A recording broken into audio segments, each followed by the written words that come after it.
Buenas noches, mis hermanitos. Nuevamente estamos en otro café con San José. Hoy es a ver, ayúdenme, ¿es nuevo o es 10? Es 9 de octubre. 9. 9 de octubre a las 9 de la noche, acompañando con otro cafecito aquí. Salud para los que tengan su cafecito. Con el Padre Jesús y Juan, y esperando a Carlos que llegue. Buenas noches, Padre, ¿cómo está? Buenas noches, mi querido Gaby. Buenas noches, mis hermanos que nos escuchan. Juanito, vamos a compartir ahora esta palabra también, que como todos los lunes retomamos en el domingo. Es una riqueza de la palabra de Dios que nos invita y nos exhorta a todos a ser mejores y a revisar nuestra vida cristiana. Buenas noches. Juan, buenas noches. Sí, buenas noches, Padre. Buenas noches, Gabriel. Y buenas noches a todas las personas que nos estén escuchando, nos van a escuchar. Y pues es un verdadero placer, como cada lunes. Estoy esperando que se llegue para estar en esta plática de este cafecito con San José.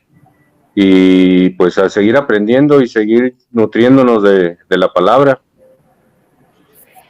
Pues sí, miren, un saludo para Baltasar que se conectó, y esperando a nuestro hermano Carlos. Por ahí no tarda en llegar nuestro hermanito Carlos para platicar de este café con San José.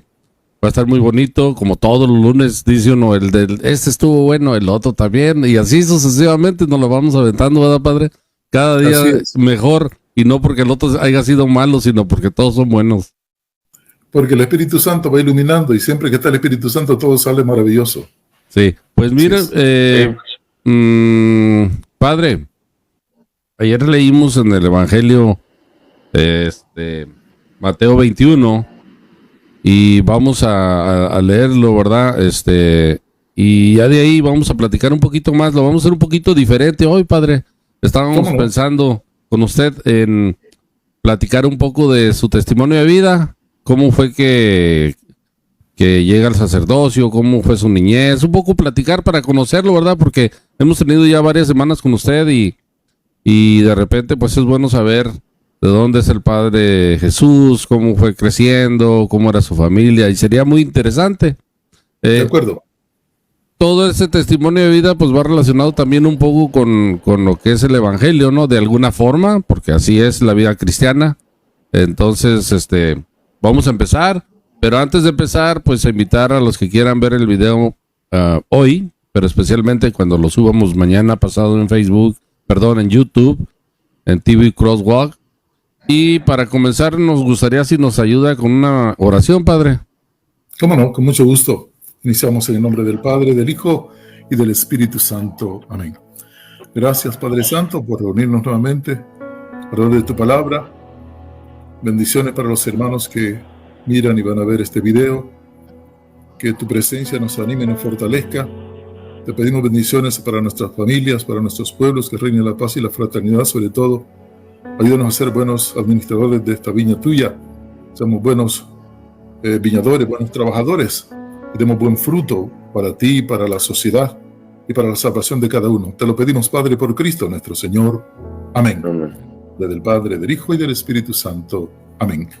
Pues antes de comenzar, Padre, acordándonos un poco de nuestros hermanos judíos y musulmanes que ahorita están en un conflicto, Palestina, Israel, y pues nosotros, ¿verdad?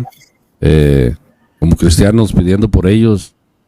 No saben ellos realmente el amor que se les tiene y la esperanza de que vivan en paz como nos lo pide nuestro Señor Jesucristo, Padre, en estos momentos tan tristes. Es lamentable lo que se está dando, pero es una réplica de las guerras que continuamente se dan por el egoísmo del hombre y porque nos apartamos de Dios, ciertamente, aunque nos digamos cristianos. Esa guerra entre Israel y Palestina es una guerra entre hermanos, pero es una réplica del conflicto entre Caín y Abel. Tiene su historia en el Antiguo Testamento, y eso se ha replicado en todos los tiempos y las historias. El odio, la venganza, el desamor, el alejamiento de Dios, el ningunear a Dios, genera violencia, no solo a nivel social, sino también interna en cada uno de nosotros. Y le pedimos al Señor, pues, que nos transforme y nos ayude a ser verdaderos hermanos entre nosotros y mejores hijos con Él. Que seamos constructores de paz, ¿no? Que construyamos, como decía San Juan Pablo II, revolucionarios del amor. Eso es lo que nos corresponde hacer.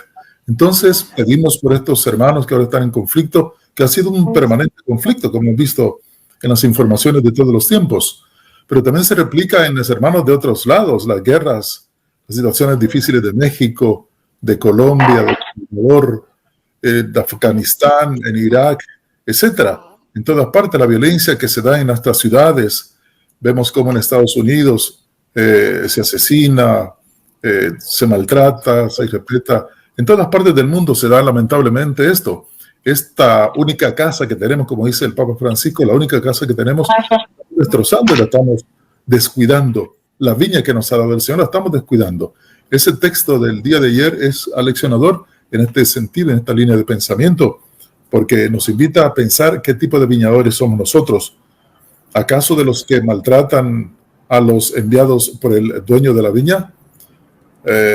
¿Acaso de los que matamos a los enviados por el Señor? No olvidemos que ese dueño de la viña es Dios. Sí. Y esos trabajadores somos nosotros.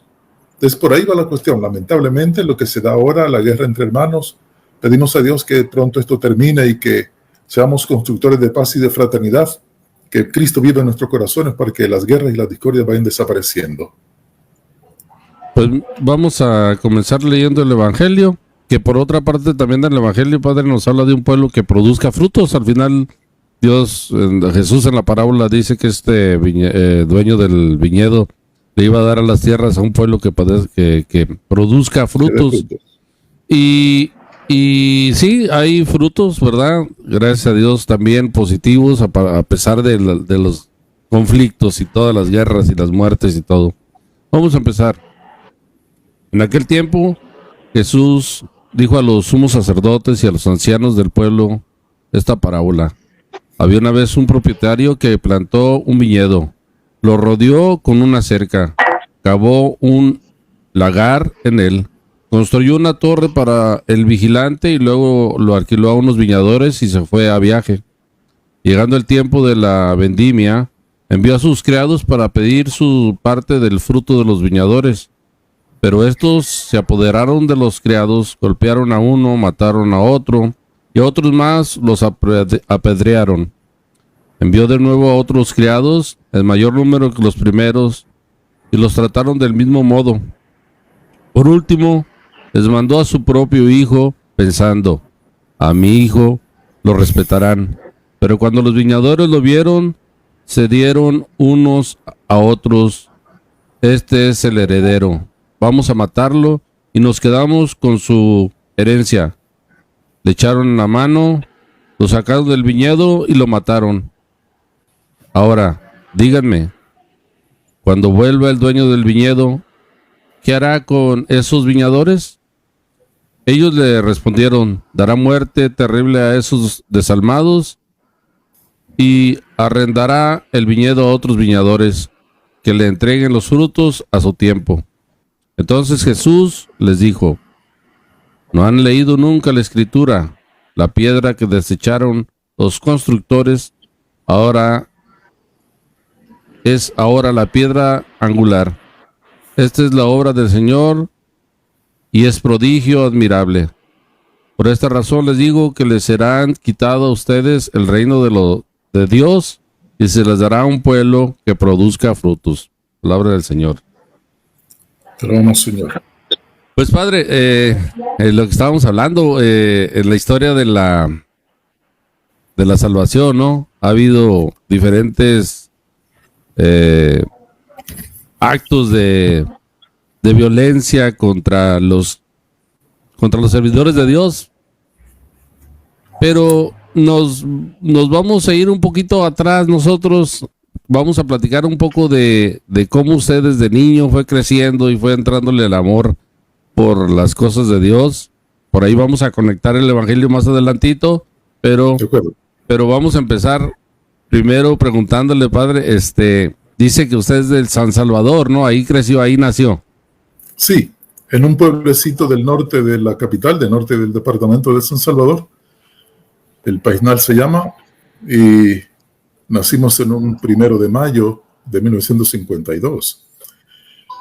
Me enseñó la oración es mi madre. Yo veía pequeñito cómo se arrodillaba ella ante nadie. Yo miraba que se rodeaba ante nadie. más bien era la pared de la casa, de la familia, y él se ponía a orar. Yo miraba qué hacía y le preguntaba a quién estaba rezando, a quién estaba hablando. Poco fui entendiendo después que era con Dios, y así empecé yo a conocer a través de la oración ese misterio de Dios. Luego, la religiosidad de nuestras madres en nuestros pueblos, pues es muy auténtica y son gente santa, ciertamente. Y en las pequeñas infancias mías yo recordaba que llegaba un padre venido de España, recién ordenado, llamado Rutilio Grande, que celebraba unas misas atractivas, que nos enseñaba un Dios maravilloso. Y en mi juventud fui conociendo a través del padre Rutilio Grande a ese Dios amoroso. Debo de decir que yo nací en un seno familiar donde somos 3 hermanos. Mi madre, pues cuando yo nací, mi padre había muerto un mes antes de derrame cerebral, no le conocí. Mi madre fue padre y madre a la vez. Y mis hermanos mayores, pues que nos llevamos 10 años de distancia uno del otro, fueron los que me fueron enseñando también el camino de la vida. Y fui creciendo con esa. Entonces, mi madre fue el ejemplo a seguir en el aspecto religioso y en el aspecto de trabajos también, de respeto a las personas, de conocimiento del Señor. ¿Y cómo surgió esto de la vocación? Yo no tenía ningún interés en las cosas religiosas. Yo estudié contabilidad en una de las escuelas más prodigiosas del Salvador, la ENCO, y luego estudié economía en la universidad. Ese era mi mundo. Yo quería tener mis ingresos, ayudar a mi familia, ayudar a mi madre que no trabajara más. Llegaba sudorosa vendiendo cosas en los cantones, cosas que no eran de ella. Ganaba una comisión de otras personas que le daban productos a vender en los cantones, regresaba roja del sol. Y eso me impresionó. Yo había dicho, mamá, no debe seguir trabajando así. Y me comprometía a estudiar fuerte para salir pronto de mis estudios y poder ayudar en casa. Así pude entrar a la universidad y luego en el sistema financiero de El Salvador participé también. Después de la ENCO me enviaron como contador a trabajar en un banco, el sistema financiero de El Salvador. Ese era mi mundo, esa era mi vida. Y ahí trabajé varios tiempos. Y conocí también el trabajo pastoral del padre Rutilio Grande, que era de nuestro pueblo, somos paisanos, y me gustaba su forma de trabajar. El acercamiento con los campesinos, el trabajo luchando contra el analfabetismo, que es un flagelo que atenaza la vida de nuestros pueblos, no solo El Salvador, sino América Latina y el mundo. El analfabetismo, él enseñó con una cartilla de alfabetización a leer y escribir en 6 meses a los campesinos, pero no solo una lectura y escritura tradicional, sino una lectura que hiciera pensar. Y recuerdo yo que él desarrollaba un proyecto de alfabetización basándose en el libro del Éxodo, como teniendo como texto básico del libro del Éxodo, donde aparece un Dios que acompaña a los pobres y que lucha contra la opresión y contra los opresores. Entonces se tuvo esa figura de un Dios que lucha al lado de los pobres. Y luego, para hacerlos escribir, hizo un recurso mnemotécnico con una cartilla sencilla de alfabetización. Por ejemplo, nuestra zona es de muchos cañaverales. Y allá él enseñaba, por ejemplo, las vocales. ¿Cómo es la I? Para decir un caso. Y agarraba un pedazo de caña de la que la gente trabajaba y le decía, la I se parece a este pedazo de caña, póngale un puntito y esa es la I. La O, ¿qué es la O? Y enseñaba una tortilla grande que allá se le llama chenga, que los campesinos comían. Entonces esa es la O, se parece a esta comida que ustedes tienen todos los días, con frijoles salcochados. La U, ¿cómo es la U?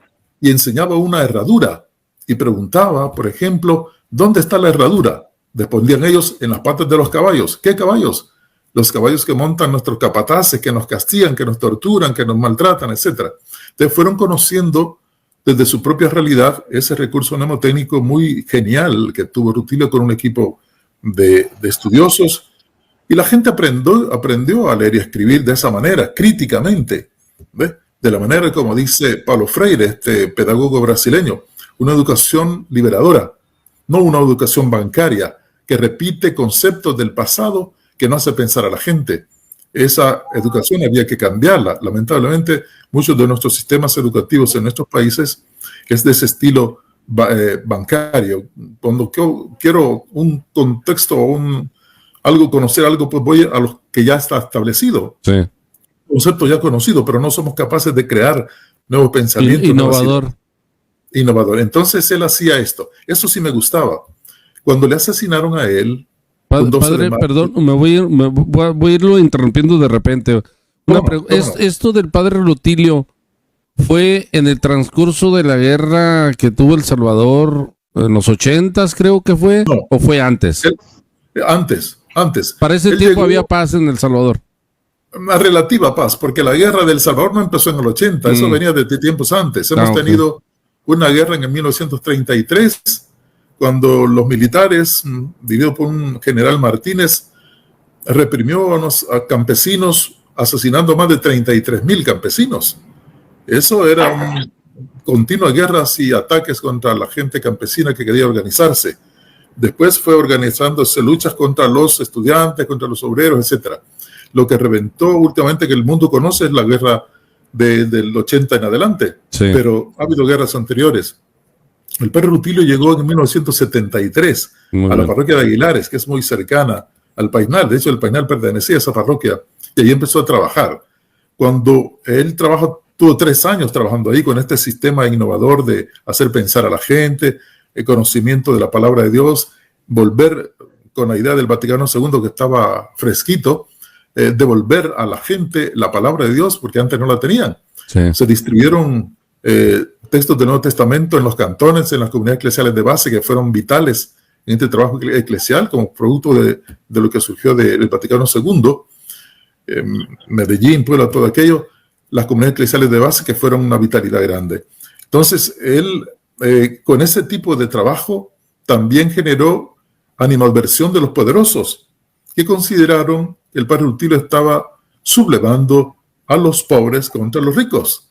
Y lo que se estaba haciendo era reconociendo la palabra de Dios y reconociendo un Dios que está cerca del sufrimiento de los pobres, y que eso no era permitido desde el punto de vista religioso, espiritual, que todos somos hijos de Dios, hermanos, y que nadie debe estar sobre nadie, ni nadie menos que nadie. Ese tipo de pensamiento lo tenía claro el padre Rutilio. Y en una tarde del 12 de marzo del 77 fue violentamente asesinado. Se considera que recibió 25 impactos de bala sin salida en su cuerpo. Monseñor Romero, que era ya obispo recientemente consagrado como arzobispo de San Salvador, recién llegado de oriente del país, donde era bastante conservador su pensamiento de Monseñor Romero, muy íntimo amigo del padre Rutilio Grande, quiso llegar, cuando le avisaron del asesinato del padre Grande, quiso llegar desde San Salvador a Aguilar, que son unos 35 kilómetros, y no le permitió el ejército llegar a Aguilares. Se tuvo que regresar hacia San Salvador, y él tenía entre sus amistades al presidente de la República, el coronel Molina, y le dijo que pasaba, ¿por qué no lo dejaban llegar hasta Aguilares? Logró de esa manera llegar, y cuando vio el cadáver del padre Rutilio en una mesa destrozado, él dijo unas palabras que fueron históricas. Esta bandera que ha caído hay que recogerla. Él no pensaba de la manera como pensaba el padre Rutilio. Era muy conservador. De hecho, la gente apoderada del país le preparaba la construcción de un palacio episcopal, una de las zonas más exclusivas de San Salvador, la colonia Escalón. Y él dijo no. Después de esta muerte, Rutilio dijo no, y decidió irse a vivir en un hospital de cancerosos terminales que está en la capital de San Salvador. En una capilla pequeñita, y se le hizo una casita, y ahí vivió él hasta el final de su muerte también. Estuvo atendiendo todos los días a los cancerosos o enfermos de cáncer, ahí preparaba sus homilías, etc. Y empezó a decir un discurso, un homilético, a la manera como lo hacía el padre Rutilio. Padre, una pregunta aquí que me empieza para hacer. Cuando matan al padre Rutilio, ¿usted más o menos qué edad tenía? Y usted tiene recuerdos de cuando sucedió, qué estaba haciendo, en dónde se encontraba, y qué tan avanzado tenía usted del hecho de a lo mejor pensar en el sacerdocio en aquellos tiempos. No sé cuántos años tendría, no queremos descubrir su edad, pero más o menos la vamos a descubrir. No tengo problemas en eso, ningún problema. Yo estando en el plan básico en Aguilares, que era como después del plan básico de 9º grado, sería ahora. Como secundaria en México sería. Sí, secundaria, exactamente. Al finalizar el plan básico, previo para entrar a la ENCO el párroco de Aguilares llegó a darnos un rollo de 40 minutos a los que estamos de último año. Y nos hablaba maravillas del seminario, maravillas del sacerdocio, que aquí, que allá. Y éramos 40 compañeros en el curso. Al final de esos 40 minutos, él preguntó quién quisiera entrar al seminario y nadie levantó la mano. ¿Por qué razón? Voy a ser sincero en esto, siempre lo digo. No me llamaba la atención porque ese padre fumaba, se echaba sus tragos y decía, así no quiero ser yo. Y nadie levantó la mano. El director del colegio me preguntó, ¿y por qué no levantaste la mano, Orlando? No me gusta esto, como él no me gusta. Bueno, pasó el tiempo y en el 77, que asesinaron al padre Rutilio, dije, así sí me gustaría ser sacerdote. Y dejé el trabajo en el sistema financiero. Fue una cosa sorprendente, hay unas tentaciones terribles cuando renuncié al banco. O sea, usted ya estaba trabajando formalmente, ya estaba establecido en el trabajo cuando decide. Así es, incluso antes de salir... Sí, dígame. De salir graduado ya me dieron el trabajo, no salimos tan mal, éramos bastante buenos en el estudio. Me mandaron a trabajar antes de ser graduado. Y entonces me ofrecieron ahí, cuando me dice cuando puse mi renuncia, me dice, ¿qué vas a ir a estudiar? Sí, voy a estudiar. No les dije que iba a estudiar, voy a estudiar afuera. Me dice, te pagamos la universidad donde vayas afuera, pero regresa con nosotros aquí al banco. Les dije, no. Y me hicieron un montón de ofertas, ¿no? Al final me dice el jefe de personal, aquí está este cheque, escribí la cantidad que querés ganar, menos la mía, porque esa no te la voy a dar, pero poné cualquier cantidad que querés ganar de aquí para abajo. Yo dije, no, era una tentación fuerte para quedarme. Y dije, no. Me dice, estás loco. Yo tenía mi idea de irme a estudiar al seminario.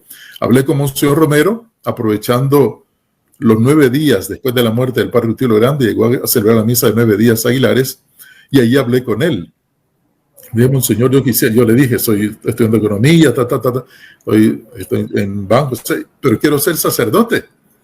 Y me dice, me interesa eso, está bonito, yo te voy a apoyar. Y después hablando, él me envió para Panamá, porque en esos ambientes, en esos tiempos, se estaban matando a los sacerdotes en El Salvador, una persecución contra la iglesia, y me dice, aquí no hay seguridad. Y así con esa dificultad, ¿usted se animó, padre? Digo, me está sonando ahorita en la cabeza tengo un trabajo, económicamente me pagan bien, me quieren en el trabajo porque aparte me están ofreciendo algo mejor. Hay persecución con los sacerdotes, hay muerte con la gente. Rutilio acaban de asesinarle, pues estaba fresca la muerte de Rutilio. Yo dije, esto sí me interesa, esto sí me llama la atención, eso sí quiero ser. ¿Por dónde? Digo, yo no voy a poder entrar en su cabeza, ¿da? En ese momento, pero sí es interesante, padre, ver la fuerza del Espíritu Santo trabajando en una persona con la convicción de decir, me voy a pesar de que tengo buen trabajo, me quieren el trabajo, me quieren aumentar, me pagan la universidad, hay muerte de sacerdotes, ¿qué voy a hacer? En la cabeza del ser humano, vamos a decir, común y corriente, por decirlo de alguna forma, ¿no? Que está pensando más en las cosas del mundo, pues es una cosa ilógica la decisión. ¿Dónde le encontró la lógica a usted? ¿Qué fue lo que lógica dijo? Humanamente, pero lógica cristianamente. Sí. Porque me llamó la atención eso. Yo no pensé... Bueno, mi madre estaba preocupada porque, mira, ¿cómo te vas a ir? Y se acaban de matar a Rutilio. Rutilio era parte también de nuestra familia y mi madre estaba cerca de él y decía, te van a pasar algo. Uno de mis hermanos me decía, no estás tonto, no te metas en eso. Mira, otro hermano me decía, sí, metete, está bueno. Entonces estaba dividido, pero las tentaciones eran fuertes. Sin embargo, yo tomé la decisión y cuando conversé con Monseñor Romero, él me impulsó más todavía. De hecho, me envió a Panamá. Un grupo de seminaristas estaba siendo enviado a México, otros a Dominicana y a mí me tocó Panamá con otros compañeros para liberarnos de las persecuciones que se estaban dando en El Salvador en ese momento. Estamos hablando del 78, más o menos, el año 78, donde estaba fuerte la cuestión.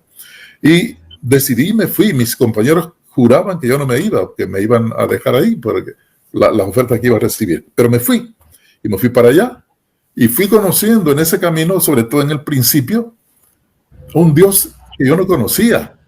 Por ejemplo, yo mantenía a mi madre, daba unos centavos a mi madre porque era mi juramento, mamá ya no va a trabajar más, yo le voy a ayudar. Y recuerdo uno de los momentos más grandes de mi vida ha sido cuando dije, mamá, no va a salir a trabajar más usted, aquí está el salario completo, había hecho un juramento yo, mi salario completo, el primer salario completo con centavitos se va a dar a mamá. Y así fue, me quedó en mi vida. Y bueno, yo me fui, pero estando en Panamá, empecé a pensar, ¿y quién le va a ayudar a mamá? Mis hermanos tenían sus familias ya particulares y tenían sus gastos. ¿Quién va a tener a mamá? Y me empecé a enfermar del estómago, del nervio, la tensión. Y me mandaron al médico, fui al médico. Y el médico que atendía el seminario me dijo, pensé que eras católico. ¿Qué está diciendo usted si no está viendo que estoy preparándome para sacerdote? No, vos no sos católico. Yo en tu lugar dijera, y Dios fue poniendo ese tipo de gente, yo en tu lugar dijera, me dijo el doctor, mira señor, me estoy preparando para cuidar de tus cosas, cuidar de mi familia. Sí. Y yo me descuido de todo porque Dios va a cuidar de mi familia. Y me dijo algo importante, dice, tienes razón esto, tienes razón. Y recuerdo que en aquel momento, como a los 5 meses de todo eso, mi hermano mayor me escribió, mirá, me dice, te da una buena noticia.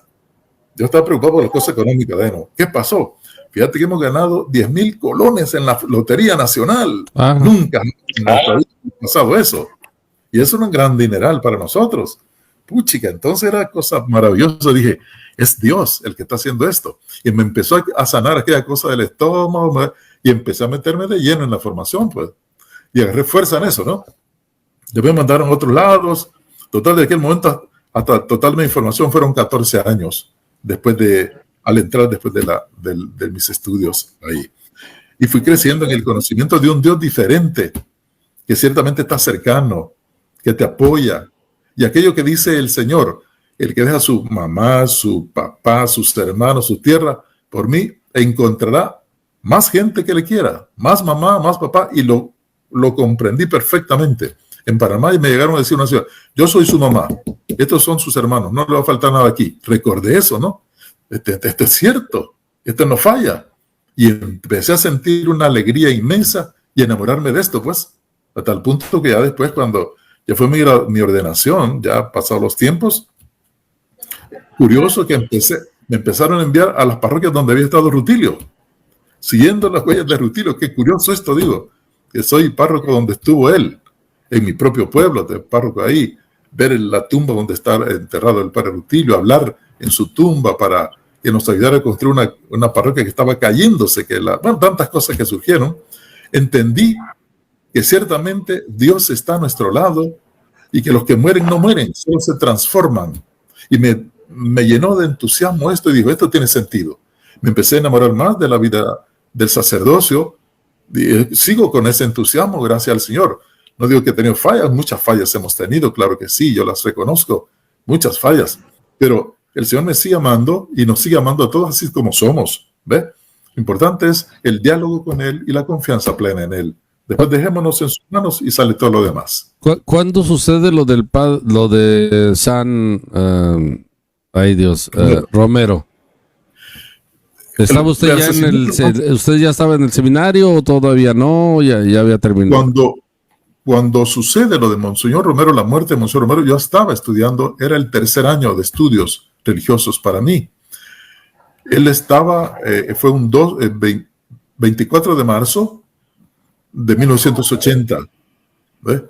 3 años después de la muerte violenta del padre Rutilio Grande. Yo haciendo alguna comparación, valga la comparación, sí, un poco jalada si se quiere. Es curioso que Juan Bautista es asesinado y luego Jesús retoma la figura del Bautista y retoma su palabra. Y es asesinado también. Yo creo que el que anuncia la llegada de Cristo es el Bautista. Quien va a anunciar la llegada de Romero va a ser Rutilio, porque va a retomar la palabra de Rutilio, el ejemplo de Monseñor Romero. Tan es así que muere exactamente como Rutilio, por las mismas manos asesinas, el mismo demonio que se mete ahí, por la misma razón. De hecho, en la canonización de Monseñor Romero ¿por qué la causa? Por odio a la fe. Por eso se le asesinó. Odio contra la fe. Pues igual el padre Rutilio, por odio contra la fe que le lanzó a trabajar por sus hermanos campesinos maltratados, marginados y oprimidos. El evangelio hecho carne ahí. Un verdadero cristiano, tanto Rutilio y Monseñor Romero, obviamente de una conversión. Algunos han dicho que Rutilio transformó a Romero. No, yo creo que no es así. Quien está lleno del Espíritu Santo se deja transformar por el Señor. Sí. Y lo convierte. como Pablo, ¿verdad? La transformación de todo Pablo. Pero la experiencia dolorosa de Rutilo transformó ciertamente, tocó el corazón de Monseñor Romero para cambiar el discurso que tenía, un poco conservador, para estar más evangélicamente al lado de los pobres. Fue en 1980, el 24 de marzo, lo de Monseñor Romero. Cuando pasa lo de Monseñor Romero, padre, usted tiene ya tiene 3 años de estudio en el seminario. Sí. ¿Cómo lo vive usted y cómo lo viven sus compañeros en ese momento? Yo sé que está afuera, digo, usted en ese momento estudiaba en Panamá. Había sido enviado en el 3er año a Nicaragua. A Nicaragua. Yo estaba en Nicaragua y estaba en el periodo de la alfabetización de adultos que tuvo en Nicaragua. Todos los estudiantes de universidad, de secundaria, fueron al campo para evangelizar a los campesinos. Entonces andamos en las montañas evangelizando allá a los campesinos. Había un médico que tenía un jeep de esos de doble tracción para andar en los caminos feos de allá de las montañas, y tenía un radio que no era de onda corta, sino que esas que se escucha, si pone una sintoniza en la radio extranjera, pero se va el sonido y luego regresa el sonido. Sí. Y en eso él escuchó algo que estaba pasando en El Salvador. Y me dice, Orlando, ven, algo está pasando en tu país. Y escuchábamos que decía que a las 5 de la tarde se daba un atentado en el Hospitalito La Divina Providencia, que es donde estaba viviendo Monseñor Romero. Celebrando una misa estaba él, cuando un tirador experto le hizo un disparo en el corazón, celebrando la misa, en el momento de la consagración. Hay una grabación donde dice Monseñor Romero, te ofrecemos, Señor, esta sangre, que sirva para la liberación de nuestro pueblo, etc. Y luego el cuerpo de Cristo. En ese momento el impacto que se escucha en la grabación y muere. Entonces decía el locutor, algo está pasando en El Salvador, pero era un sonido que se iba, desaparecía la voz y volvía otra vez. No era un radio de onda corta, sino el radio que tenía incorporado ese jeep. Así nos enteramos de su situación, de lo que estaba pasando. Comprendimos de la gravedad del asunto. Yo pedí a mis superiores ir a El Salvador, pero no me dejaron por la situación difícil que estaba, y sobre todo porque la situación de Nicaragua con el gobierno sandinista no estaban en buenas relaciones con El Salvador en ese momento. Y ellos ponían un sello en los pasaportes en donde ponían un fusil como sello y patria libre o vencer o morir, una cosa así. Uh-huh. Te presentas a El Salvador en el aeropuerto con este pasaporte y este sello, van a decir que sos sandinista. No conviene que vayas. Entonces no pude viajar ahí. Y quedamos con la expectativa. No había todavía los celulares como ahora, la facilidad de comunicación como ahora, sino teníamos que estar adivinando, ver qué es lo que estaba pasando. Pero sí nos impactó a todos. Lloramos todos los que estamos ahí de la situación que se estaba dando. Y algunas noticias que aparecían en los periódicos, pero muy escueto aquello. Pero nos formamos la idea de lo que estaba pasando, ¿no? Algunos decían, esto iba a pasar. No olvidemos que 2 días antes, un día domingo, Monseñor Romero había hecho una homilía muy fuerte, porque habían asesinado a unos campesinos. Era un maltrato que se daba permanentemente. Hay que decir que las homilías de Monseñor Romero duraban cerca de 2 horas y nadie se movía de sus asientos. Era transmitida en directo hacia las emisoras de Nicaragua y de Costa Rica, fundamentalmente, Honduras. Sí. Entonces, se desarrolló una forma de comunicación. Si alguien quería saber lo que estaba pasando en El Salvador, escuchaba la homilía dominical de Monseñor Romero y salían las noticias actualizadas de él, ¿no? Entonces era fundamental eso. Entonces se escuchaba la voz de Monseñor Romero. En esa ocasión dijo él, en nombre de Dios les pido a los militares que no maltraten a los campesinos. En nombre de Dios les pido, les ruego, les ordeno, cese la represión. Se cree que estas palabras las tomaron los jefes militares de El Salvador como una condena a muerte contra él. 2 días después lo están asesinando en la tarde en el Hospitalito La Divina Providencia. Yo estaba pues en Nicaragua y muchos de nuestros compañeros, la mayoría de nosotros no pudimos llegar a El Salvador en esos momentos.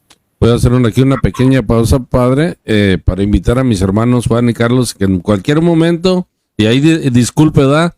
Si de repente lo interrumpimos, para que le hagan alguna pregunta. Estamos hablando hoy, lunes, en este café con San José, sobre el evangelio que vimos ayer de la persecución de los trabajadores del dueño de la viña y después manda a su hijo y lo matan.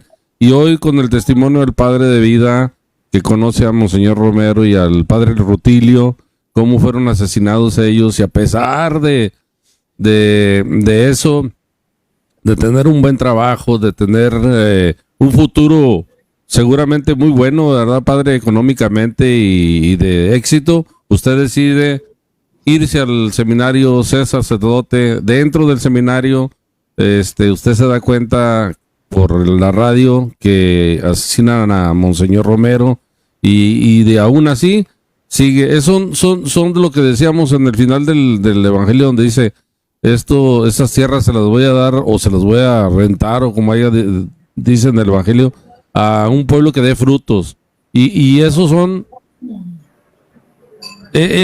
gente como ustedes, de ese tipo de pueblo que da frutos, padre. Entonces, qué bueno, y le damos gracias por la decisión de haber seguido el seminario, porque mire dónde está ahorita, dándonos el regalo de estar aquí con nosotros platicando. Y gracias a ustedes por invitarme y permitir compartir estos momentos especiales. Hay una cosa importante que yo quisiera decir. Cuando yo era diácono, Monseñor Rivera Damas nos dijo a los 7 diáconos que éramos en aquel momento: le voy a dar un obsequio, un premio, antes de ordenarse de diáconos. Y era ir a catedral. Nos citó una tarde, a las 2 de la tarde, un día para catedral. Yo fui el primero en llegar. Nos dijo: lleguen elegantes, con el traje talar, así, con el cuellito, el clériman, vestido así elegantemente, ¿no? Algunos se extrañaban porque yo casi no me ponía ese volado. Más bien era así normal como estoy ahora. Pero fuimos ahí porque fue exigencia del obispo. ¿Y cuál era la sorpresa? Al primero que me encontré en catedral, que estaba totalmente sola, era una tarde que no había actividad, estaba solamente el párroco del lugar de catedral, Monseñor Modesto López, y encontré a Monseñor Rosa Chávez, que ahora es cardenal. Y le digo: Monseñor, ¿para qué nos han traído?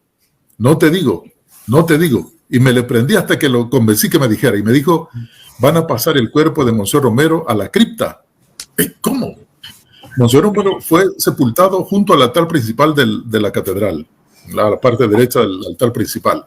12 años después, estábamos trasladando el cuerpo de Monseñor a la cripta, donde iba a ser enterrado, donde está ahora, prácticamente. Sí. Y en aquel momento se nos dieron mascarillas a todos, porque estaba el obispo, y hay un ritual cuando se hace el traslado de obispos, como en estas circunstancias. Tiene que estar filmándose, alguien está filmando todo el evento, fotografías cada 2 segundos, un abogado escribiendo cosas notariales ahí. Es un ritual interesante. Y muy pocas personas, los 7 diáconos, el arzobispo y 2 más personas, y los albañiles que iban a romper la tumba. Cuando empezaron a romper la tumba, nos dieron las mascarillas para evitar el mal olor, posible mal olor, de saliendo de la tumba. Estamos hablando 12 años después de la muerte, el año 92. Sí. Entonces, rompen aquello en el gran edificio de catedral, que es grandísimo aquello, y alguien dijo: no huele mal. Y entonces nos quitamos las mascarillas y se llenó el salón de un aroma tan exquisito, y nadie estaba poniendo perfumes ahí. Todos dijimos: esto es cosa de Dios, es un regalo de Dios. Un aroma tan exquisito que se nos vino a todos. Bueno, y cargamos el féretro, empezamos a cargarlo. Cuando fue enterrado, Monseñor Romero, también hay que decirlo, que fue enterrado deprisa, porque en la misa de fúnebre estaba presidiendo la Santa Misa el cardenal Corripio Ahumada, de México. Él estaba presidiendo la misa y empezaron unas balaceras. El atrio, la plaza estaba topada de gente. Querían estar todos presentes a la misa Ezequiel de Monseñor Romero. No cabía la gente dentro, se hizo en la plaza, y empezaron unos disparos llegados desde el Palacio Nacional, que está contigo, y hubo una provocación, y empezaron los disparos, y se tuvo que agarrar el cuerpo de Monseñor en el ataúd y meterse a la tumba rápidamente. Ni se le selló nada, solo se le metió ahí, y la balacera, muchos muertos hubo en esa ocasión del entierro de Monseñor Romero. En esa época, ya en el año 92, cuando estábamos sacando el cuerpo, vimos cómo quedó de mal colocado, y lo cargamos en vilo hasta la cripta de catedral. Estando ahí nos dimos cuenta que el orificio que se había preparado era más pequeño que el ataúd. El ataúd estaba 2 años después íntegro, sin rasguño. 2 años después, estaba totalmente completo el ataúd y cargándolo nosotros. Cuando estábamos cargándolo, llegamos al lugar donde estaba, descubrimos que el ataúd era más grande y los albañiles rompiendo el lugar para que cupiera el cuerpo, salió algo estaba yo cargando con otro enfrente y cayó algo debajo del féretro. Yo agarré y era sangre líquida, 12 años después. Y le digo al compañero, ¿viste eso? Sí, me dijo, ¿qué será? No podía ser otra cosa que sangre porque no podía atravesar agua desde arriba hacia abajo cruzando el féretro. Y era sangre líquida. ¿Cómo puede ser esto? Uno de los compañeros se sorprendió y quiso acercarse al lugar donde nosotros estamos viendo la sangre. Estaba goteando el cuerpo debajo del féretro. Y como no habían sellado la tapadera donde se mira el rostro del cadáver, él levantó la tapa esa. Y el ritual dice que si alguien mira el cuerpo o el rostro del que está muerto ahí, se interrumpe el proceso de beatificación en aquel momento. Y no se podía avanzar más y se terminaba el proceso para siempre. Monseñor Rivera era canonista de los sobrevivientes de Vaticano II y cayó encima del féretro para que nadie abriera eso. Y nos sacó a todos y puso a los albañiles ahí cargando una cosa casi en el suelo el féretro. Quería decir esto porque llamó la atención que 12 años después estuviera sangrando líquido el cuerpo de Monseñor. Es interesante esto. Pasado el tiempo, cuando ya se dio eso nos afianzaba más a nosotros la fe. Sí. Todos estos acontecimientos nos afianzaban la fe y el amor a Dios a través de la experiencia de Monseñor Romero. Y sucedía en esas circunstancias, nosotros decíamos, vaya regalo nos está dando Dios, vaya regalo que nos está dando el Señor. Y nos sentíamos nosotros más favorecidos. Y ahí nos dieron la fecha de ordenación posteriormente, ¿no? Para el grupo de los 7. Pero nos quedaba ese recuerdo de cargar el cuerpo de nuestro Señor y sobre todo de palpar la sangre líquida de ese santo. Cuando se da el ritual de canonización, el ritual dice que debe abrirse el féretro y debe estar un miembro del Vaticano presente en eso. Y cuando le abra, ahora ya se puede decir porque ya no es problema. Se abre y el cuerpo de nosotros estaba incólume, totalmente incólume, ¿ve? Como si estuviera durmiendo. Digo, quizás la experiencia de todos los santos, ¿verdad? Así sí. Se dice de muchos santos.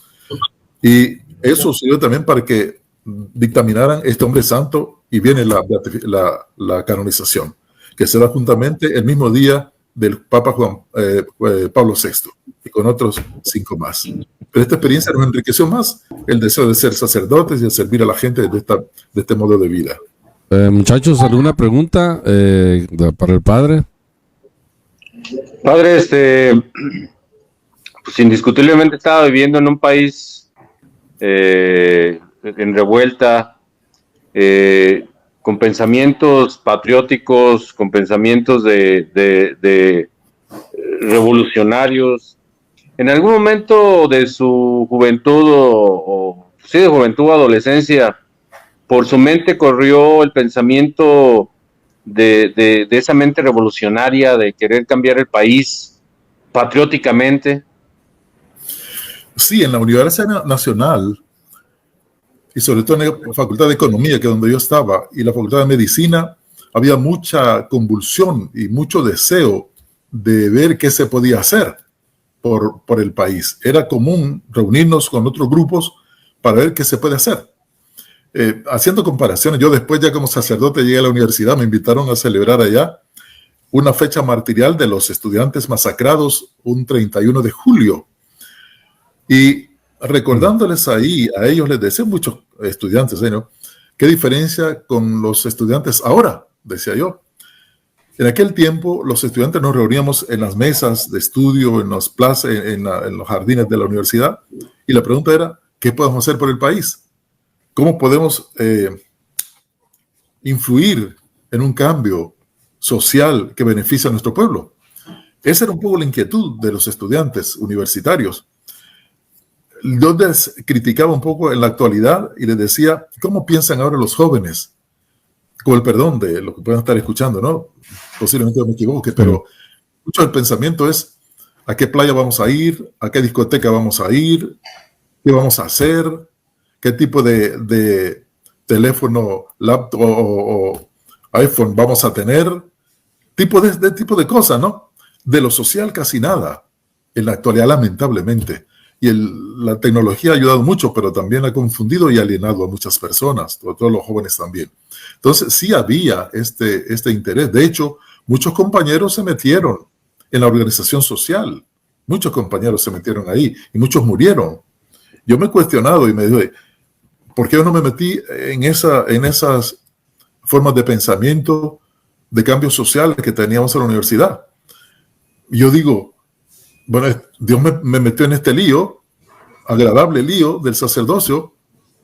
Él quiso que me metiera por aquí y tratar de tener aquel mismo pensamiento de transformación, pero evangélicamente, no violentamente. Entonces, cuando llego a mi pueblo y hablamos con los compañeros, aquel murió, te recuerdas aquel otro que murió, y empezamos a ver eso, ¿no? Y yo, híjole, Dios me ha mandado por este lado, me ha liberado de esta situación, aunque tuve también momentos difíciles, muchas veces en manos del ejército, que me bajaba de los buses. Yo siempre he andado con pelo largo, con blue jeans, y parece que fuera de aquel grupo, ¿no? Y me confundieron alguna vez y me asustaron varias veces, que me sacaron de los buses y me metían al monte para cuestionarme, y casi sentía que me mataban ahí. Pero Dios fue librándome. Yo he visto hacia atrás y miro, Señor, de veras que me has tenido lástima, y de veras que me has tenido gran amor y compasión. A pesar de mi fragilidad, de muchas incoherencias, me sigues amando y me sigues llamando en esto. Y doy gracias a Dios por eso, ¿verdad? Padre, claro. a lo mejor digo, voy a hacer un poco lo que decíamos el otro día, de que de Jesús a lo mejor es un poco bromista. Ha de haber visto a su hijo, sacerdote, dijo, este rockero lo quiero para mí. ¿Sabe que así me dicen allá? ¿Ah, sí? El padre rockero. Sí, el padre rockero. Otro no andaba tan mal. Estoy inspirado, padre, estoy inspirado. Yo tenía barba, yo tenía gran barba. Después del COVID que tuve me quité la barba, pero yo tenía gran barba y me decían el Buki, allá ni el padre Buki. Entonces ya me acostumbré. Otros Chuck Norris me dicen también cuando mira ahí. Fíjese que yo parecido a un actor mexicano, ahorita no recuerdo el nombre, tiene una voz potente así, y pelo blanco, no recuerdo ahorita el nombre. Salía mucho de malo en las novelas, pero Rocha, se apellidaba Rocha. Enrique Rocha. Enrique Rocha. No bueno, sé. pero sí, no me extraña. Yo me acostumbré que me llamaran así. De varias formas me llamaban, ¿no? De varias formas, ¿sabes? No importa. Eso servía para más cercanía. Bromeamos con los amigos y los hermanos. En las mismas comunidades me llamaban así. Carlos, y me siguen llamando así. ¿Alguna preguntita para el padre? Escuchando el bonito testimonio que ha platicado de su vida y del padre Rutilio y de Monseñor Romero. Oye, nada más, padre, comparando lo que usted está hablando de la situación que se vivió en El Salvador, ¿cómo ahorita usted puede comparar y la situación de Nicaragua? ¿verdad? No vamos a entrar en política, vamos a entrar en cuanto a lo que están viviendo ahorita los sacerdotes, nuestra iglesia católica, cómo está siendo perseguida, ¿verdad? Incansablemente y fuertemente en Nicaragua. Un poco... Sí, no hay problema. Monseñor Romero decía, cuando el sacerdote habla de economía, de sociología, de política, de lo que sea, no es política, es iluminación de la palabra de Dios de esas realidades.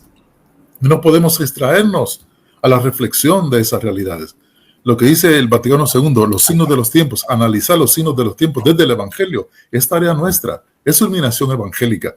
Lamentablemente lo que se da en Nicaragua es muy difícil. Acaban de cerrar la Universidad Centroamericana de la UCA de los jesuitas allá. Han quitado las propiedades de los jesuitas ahí. Tenemos un obispo encarcelado ahí. La persecución, la Semana Santa no se pudo realizar en un pueblo que es tan cristiano, tan católico, expresivo en sus procesiones, etc. Se le ha quitado eso. Entonces es lamentable lo que está pasando en Nicaragua, ¿verdad? Es triste eso. Pero también se ha dado eso en otros lugares, incluso en nuestros países. Hemos visto antes, hemos hablado de la persecución contra la iglesia, el asesinato de sacerdotes, de religiosas, de obispos asesinados, etc. Es la misma situación, ¿no? Pero ahora han cambiado las cosas. Si vemos... Nuestra historia en Latinoamérica es muy parecida en todos los países. Exactamente. Ahorita que hablaba usted de la historia de El Salvador, en México también pasamos una cristera, pasamos asesinato a los estudiantes en el 68, en Tlatelolco. La Plaza de las Tres Culturas. Sí, en la Plaza de las Tres Culturas. La raza latinoamericana es de mucha fe, sí. Muy creyente, pero también nos hemos dejado, hemos traicionado nuestra fe y nuestra creencia por el poder. Yo creo que es el gran problema del latinoamericano. El poder nos ha llevado a traicionar nuestra propia fe y nuestras propias creencias. Y ahí es donde nos hemos chocado con nuestra religión, ¿no? Porque inclusive mucha gente que ha estado en el poder, que ha estado en contra de la iglesia, son creyentes. Es gente creyente, pero el poder ha podido más que ellos. Ha corrompido, ¿no? Sí, y yo creo que es una de las grandes problemas que tenemos en Latinoamérica. Hablando de posiblemente no sé en Argentina, pero también casi la misma historia, ¿no? Argentina, Chile, todos han tenido más o menos la misma historia, ¿no?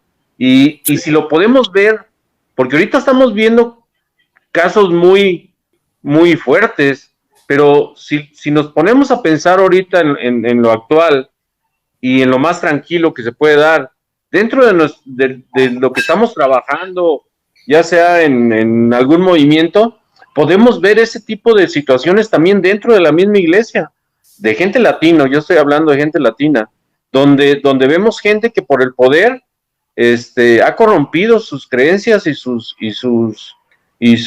fe, gente que vemos metida también en la iglesia, que ha traicionado y ha puesto de cabeza a muchos grupos, a muchos movimientos, porque esos somos los latinoamericanos. Es verdad. Es verdad. No solo en El Salvador, en México, el Padre Pro y toda la experiencia que tenemos, ¿no? Yo estaba recién llegado a Panamá cuando conocimos al Padre Héctor Gallegos, un colombiano trabajando con los campesinos de Santa Fe de Veraguas, allá en Panamá. Una madrugada fue capturado por el ejército, vivo él, subido a un helicóptero y lo tiraron vivo al mar y no apareció nunca más, vivo él. En Nicaragua, a la época de Somoza, los opositores y alguna gente, bueno, catequistas, eran colocados en helicópteros y tirados al centro de uno de los volcanes que lanzaba fuego permanentemente. En varias partes, en Argentina, sacerdotes asesinados también. Pues ya ve la historia del Papa Francisco, con los asesinatos de los sacerdotes, sus amigos también. ¿Cómo no? Quiero en todas partes, ¿no? Sí, Carlos. Eso en Palma, ¿sí? No, le digo por qué yo le pregunté de Nicaragua, porque pues yo tuve la fortuna de ir, ¿qué será?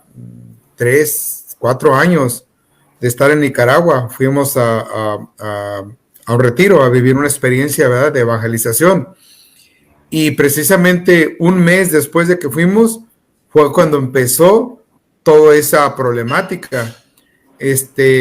Inclusive tú lo conoces, usted también a lo mejor, Padre Luis Carrillo, él estaba ahí en Nicaragua. Y nosotros mañana nos vamos a Colombia, Padre, y ese sacerdote con el que vamos, él estaba ejerciendo en Nicaragua. Él fue perseguido, él se tuvo que mover y se tuvo que ir cambiando de parroquia en parroquia porque estaba perseguido por el gobierno. Lo querían desaparecer y él básicamente lo expulsaron. Entonces a eso voy y sí es una tristeza porque a mí me tocó vivir la espiritualidad del pueblo de Nicaragua, esa fe que le tienen a nuestra Madre Santísima. Yo me quedé impresionado cómo yo como mexicano me da vergüenza decir que soy guadalupano, cuando ellos tienen una fe de verdad profunda, grandísima. Yo lo viví Entonces, a eso voy porque pues casi me tocó vivirlo y lo he estado viviendo a través del sacerdote con el que estoy en comunicación, cómo él fue perseguido y de estar ahí, o sea, tuvo que salir, ahorita ya está en Colombia otra vez. Entonces, son situaciones que se nos van dando en el día al día y nosotros tenemos que fortalecerla con, como decimos, cueste lo que cueste, con nuestra fe, con nuestra lucha. Como le digo yo les comparto a Gabriel, ahorita nosotros mañana salemos, pedimos sus oraciones, vamos a Colombia, es un traqueteo muy, muy difícil, donde inclusive vamos a una zona donde pues dicen que es hasta peligrosa, pero vamos con la bandera de Cristo, vamos tranquilos, confiados, y yo digo que pues a eso estamos llamados, ¿verdad? A ir a donde Él nos llame y con precauciones, pero sin temor, ¿verdad? Nada más por eso fue mi pregunta de Nicaragua. Aquí tengo, Padre Jesús, una cosa que Juan va a atender la historia más completa. Yo tengo aquí unos, a ver, déjame ver si lo puedo acomodar. De los mártires de la Cristera, son reliquias de segundo grado. Juan, platica un poquito de esto, de este regalo que es muy especial, ¿no? Pues en ese tiempo había nacido mi hija Francesca, yo estaba en Guadalajara, nosotros vivimos como a 2 horas de Guadalajara. Había nacido y nos fuimos a unos días a la casa de una tía de la que era mi esposa, porque, que falleció. Y por esos días me hablaron que mi mamá estaba mala, sus piernas se le hinchaban, casi se le ponían moradas, tenía una trombosis muy fuerte. Y pues yo estaba preocupado, no estaba aquí, estaba allá, y estaba con mi esposa y con Francesca, que estaba chiquita.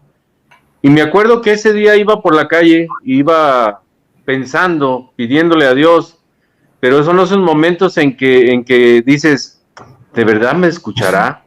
O sea, somos tantos en este mundo que en verdad me podrá escuchar y en verdad existirá. En ese momento, en esos tiempos, yo todavía no había vivido nada, ni misionero, nada, o sea, era creyente, pero me decía decir creyente, pero a lo mejor no lo era, ¿no? Entonces, pasé por un templo y dije, déjame meto, y me metí. Y curiosamente, cuando me meto estaba expuesto el Santísimo. Y en ese momento seguí pidiéndole a Dios, pero en mi mente seguía pasando por mi mente ¿en verdad existirá? ¿En verdad me escuchará? ¿En verdad seré digno de que me escuche si existe? Y en ese momento le dije a Dios, le dije, si verdad me escuchas, mándame una señal. O sea, porque nos gusta retar, ¿verdad? Nunca hacemos nada por las cosas de Dios, pero nos gusta retar. Dije, pues a ver, enséñame que me escuchas. En ese momento iba a empezar la misa, y me acuerdo que ese día a la misa entró el sacerdote por la parte de enfrente, en procesión. Y lo que le estoy hablando es de que fue en Guadalajara, yo vivo en Ayotlán. 2 horas, dos horas de retirado. 2 horas.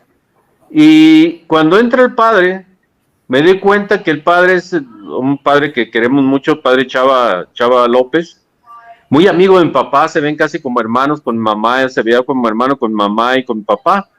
Y yo volteé y dije, caray, el padre Chava, yo ni siquiera sabía que estaba, en qué parroquia estaba en Guadalajara. Y dije, carajo. En ese momento, así como un trueno, no entra en tu cabeza y dices, ¿será la señal? Pues ya entró, dio misa y dije, ahorita voy a esperar para saludarlo. Pero se me perdió, ya no lo pude ver.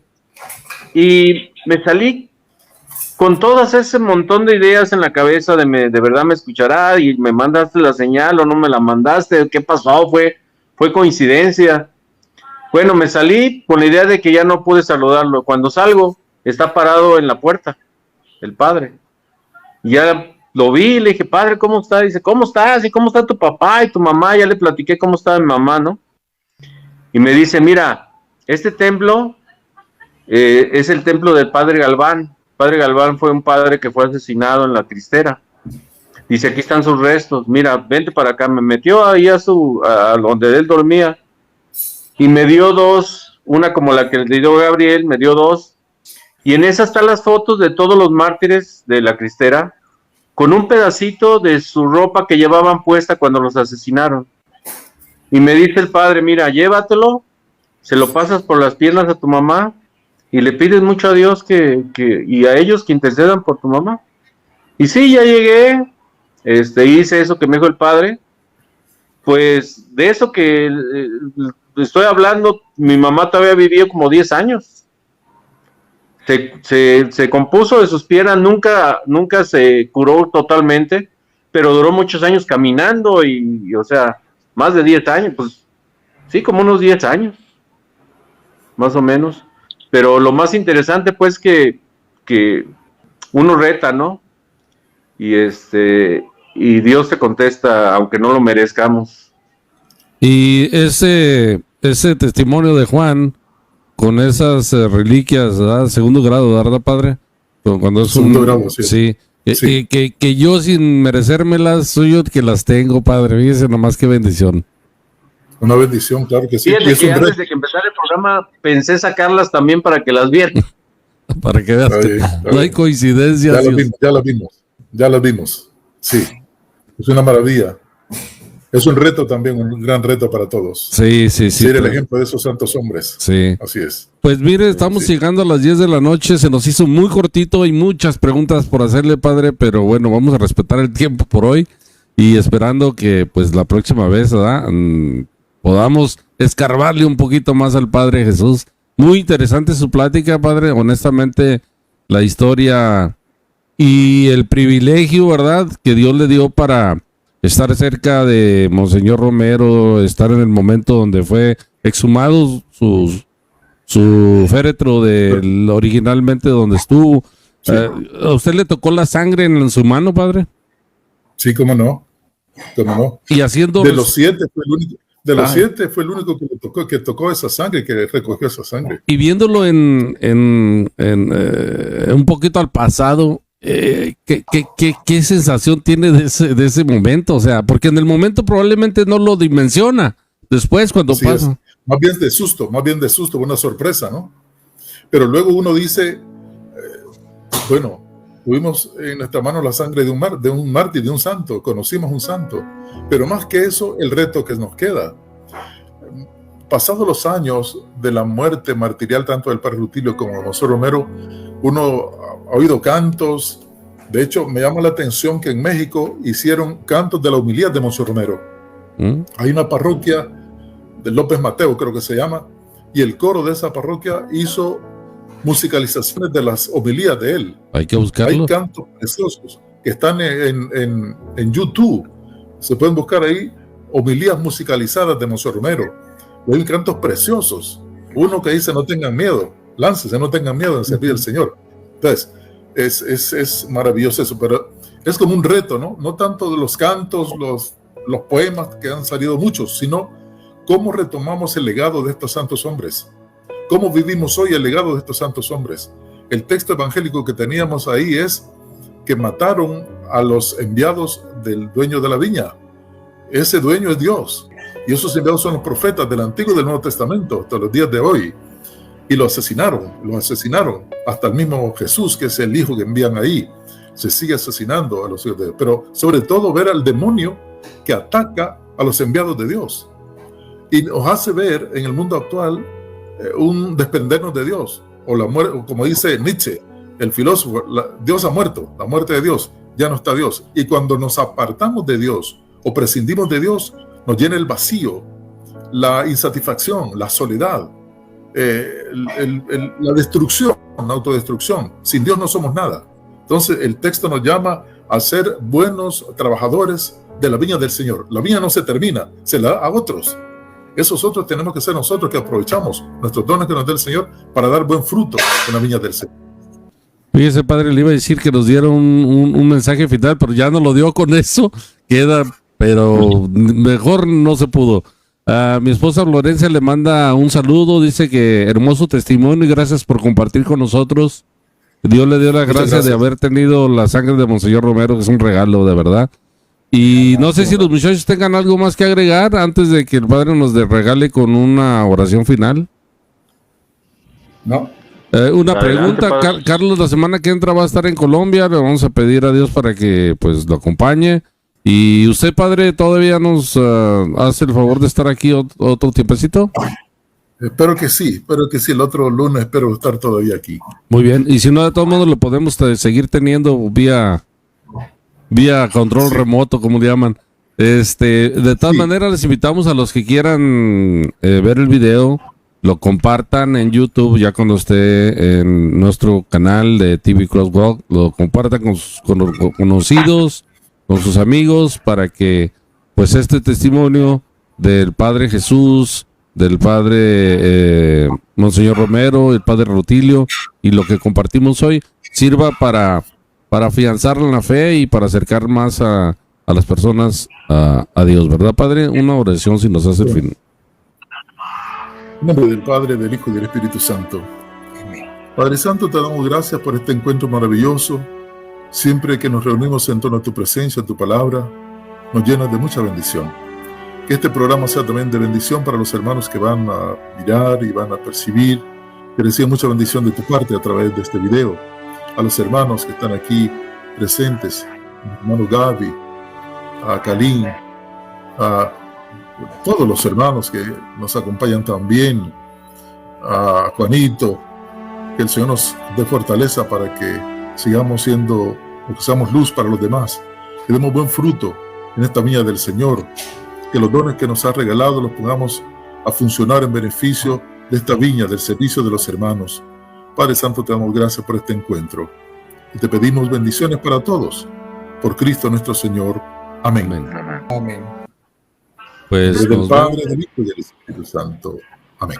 pues buenas noches a todos y gracias por su presencia, Padre. Buenas noches. Buenas noches. Carlos, Gaby, buenas noches. Juanito, buenas noches. Kalin. Gracias, padre, gracias. nos vemos el próximo lunes con otro cafecito con San José.